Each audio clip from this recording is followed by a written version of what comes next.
I spent the entire month crying and somewhat reading. So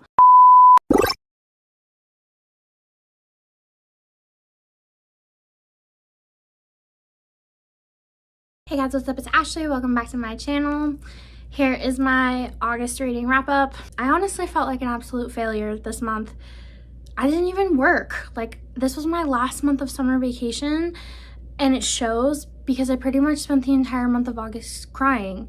So I read 13 books, which, yeah, in hindsight sounds like a lot, but I really haven't read less than 20 books in a while, so I don't know. I feel like a failure, so it's failure standards by me. Anyway, I did enjoy the books I read. Some of them were pretty memorable. Some of them, I don't know. Like I said, August came and went. What's the Taylor Swift song? August slipped away like a moment in time, okay? That is true. Like I said, I spent the entire month crying and somewhat reading. So without further ado, here are the 13 books that I read in August. The first thing I read this month was actually my favorite read of the month, and it is Saving Rain by Kelsey Kingsley. This randomly popped up for me on my KU app because I really liked the cover of it. And I will say this was very different from anything that I've ever read. So the entire POV of this story is in our male hero's perspective. And I just loved that. So our hero is Soldier, and Soldier was born to a drug addict mom, and she literally named him Soldier because she was looking to him to be the savior, to save her life. He was raised by his grandparents because obviously his mother just couldn't do it, and he lost them tragically at a young age, and he then had to take care of his mom. And through a series of events later on, he ends up in prison for quite some time. And when he gets out of prison is when he meets our female main character, and their romance just goes from there. I will say, go into this book blind. This is really the setup of the story. After that, it's just, you're gonna love it. So this does have single mom because our female main character does have a son, and Soldier is just one of those male main characters who is like a cinnamon roll, but he's very tough at the same time. I don't know, this story was just very heartbreaking, but it was very touching, and I just really liked that the whole thing was in his POV. I don't know, it just added something different. But this is on KU. I totally recommend it if you're looking for a more heartbreaking read. And then I read Obsession by Gemma Weir. I recently talked about this in an unhinged and toxic romance recommendation, but if you want a quick read but something totally out there, go read this. So this book is split into two parts. Our first part is in high school and our second part is in college. And what happens prior to the story is our male MC, he sees our female main character at school, like on the first day or something, and it's love at first sight. She belongs to him. Their school is a little weird in the sense that freshmen are not allowed to date, and he was a junior at the time. So what he does is he has his friends stalk her for like a whole year, follow her, find out everything about her.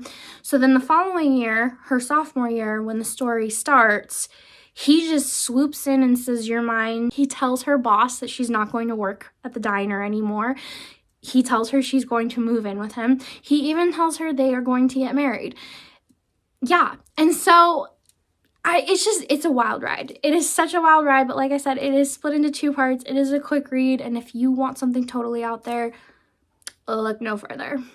And then I read Does It Hurt by H.D. Carlton.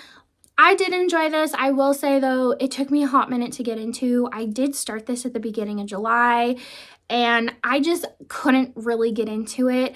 The book starts off with the characters hooking up right away, and that's not really usually my favorite thing in romance books. If the plot can really go somewhere, then I can forgive that, but usually I am not a big fan of the characters hooking up at the beginning of the story.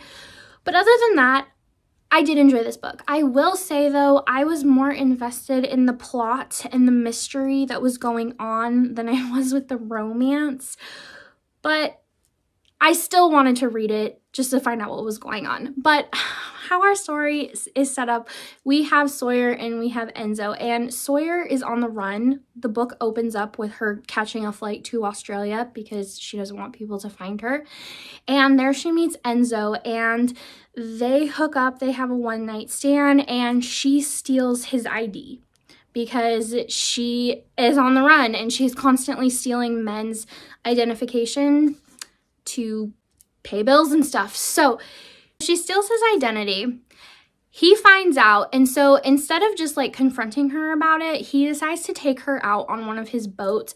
For his job, he works with sharks or something like that, and so he takes her out and he scares her. He tells her he's going to hurt her and all of that, and a storm comes and they end up getting shipwrecked on this really creepy island with this really creepy lighthouse with this really creepy old caretaker. And like I said, it took me a hot minute to get into this book, but once they got to the lighthouse with this caretaker, I was very invested because it was the mystery and the thriller of what was going on. The romance was just okay for me, but if you want a good thriller, romance, suspense, mystery, go try this. And then I read Waiting Game and Truth Game by Chloe Walsh. These are part of a duet. Technically, it's part of a trilogy, but the first book covers one couple and these two books cover another. They were both just such quick reads that I read them both back to back and it felt like one book overall. But this story, or these two stories, are going to follow Daryl and Molly, and this takes place in Florida. Daryl is the star quarterback and Molly is a burn victim. She was horribly burned in an accident in a fire when she was a child, and the result of that fire, she also lost her mother and her baby brother in the process. She moved away for quite some time to go to rehab and go to other schools, homeschool, I don't know, but she eventually moves back to Florida and Daryl can't remember her. They were best friends as children, like totally inseparable. And when she moves back, it's like he's totally blocked her out. He can't remember her. And so they have a little bit of interaction in the first book in this series, Endgame, but you don't need to read that. You can totally skip to these two. I did like Endgame, but these two were just, I just had to keep turning the page. But they had such a cute romance. Once again, Chloe just hits it out of the park with her heartbreaking, touching romances. But I loved this. This was also a great football romance. Like I said, very quick and easy to get through. Then I read Eternally Damned by January Rain. This was a really quick, fun vampire romance. So with spooky season here, it is a fun read. The story starts in 1900 and our vampire male main character, he gets bit or scratched or something by a werewolf and it puts him in a curse where he is in a coma and he can only be awakened by his true love, like his fated mate. So then you flash forward over 100 years to present day, and that is where our female main character comes in. And it is just a fun story. I really liked it. It was very quick and easy, and it does set up a series. So I am very intrigued to move on to the next book and see what happens with the other characters. Then I read Moon Touched by Elizabeth. This is the first book in the Zodiac Wolves series. I got this book last month in my Arcane Society subscription box, and it was so pretty, and now that I'm back in my fantasy era, I thought, let's give it a try. So I did download it on my Kindle just to get through easier, and I really did enjoy this. So this story follows the 12 zodiac signs as they are all individual wolf packs, and our female main character, she's the outcast of the Cancer pack because her father had an affair with an outsider, resulting in her, and so she's just never been treated with respect by anybody, including her father. So you get to present day and all of the zodiac packs, they have to meet at this annual thing every year where the 22-year-olds will unleash their wolves and find their mates. Like only the sun witches can do this ritual to them. So they travel there, and there she gets mated with someone from the rival Leo pack, but he ends up rejecting her.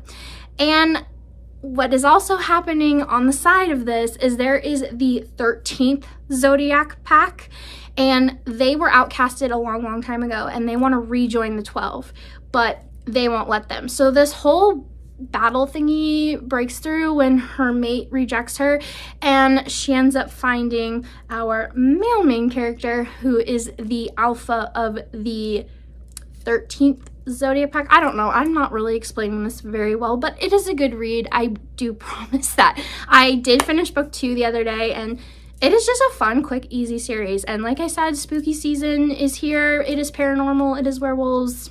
Go try it. Okay, it is me from 2 days into the future. As I was editing this, I realized I forgot a book. So that is The Teacher of Nothing by Kay Webster. This was a really quick, easy student-teacher age gap taboo romance. This one was very interesting, I will say. So how we are set up is that our male main character, our teacher, he really has a lot of anger towards his dad because his dad stole his girlfriend in high school. His dad got his high school girlfriend pregnant, and then they got married, and he has always had so much resentment for it, as he rightfully should. And so he just finds himself becoming very obsessed with one of his students, and he knows at the same time that it's just very hypocritical because he himself is falling for somebody who is under 18. And there was more to it, but that is just the setup going in. Like I said, it was just very quick, easy to read, fun age gap taboo. And then I read Sin and Discipline by Lily White. This was our chaotic mess book club pick for August, and I did really enjoy it. It was a solid 4-star for me. I did, however, find myself comparing it to Dark Notes by Pam Godwin quite a bit. And I was warned about that before going into the book, that if you had read that book first, you would compare it a lot. And I did, especially since I read Dark Notes at the beginning of the summer, and it was one of my favorite reads of June. But I still did really enjoy this book. There were differences, but there were definitely some similarities. The story takes place in Florida, and instead of a traditional high school setting here, we have a summer program, and our male main character, he is brought in to push forward some scholarship applicants. He is going to be teaching like 20 students or something, and by the end of the summer, he is only supposed to select one. And that's where our female main character comes in. And so obviously this is age gap, this is forbidden, this is taboo, and I just really enjoyed the story.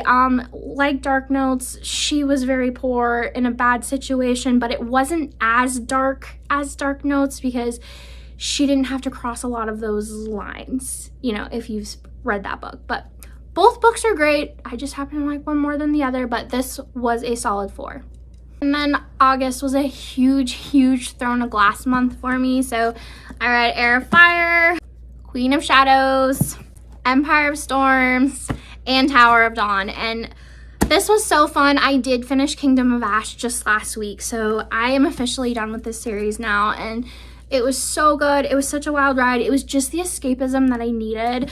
Also, the majority of August, I was setting up my classroom for school, and so I did do half of the physicals for this and then half of the audiobook. I was just able to bust through a lot of classroom setup, and I just got so sucked into this world. Like I said, it was just the escapism and the fantasy that I needed, but obviously this is like the middle end of the series, so I'm not going to really talk about it because it's a lot of spoilers, but the beginning of the series is very good if you want to read it.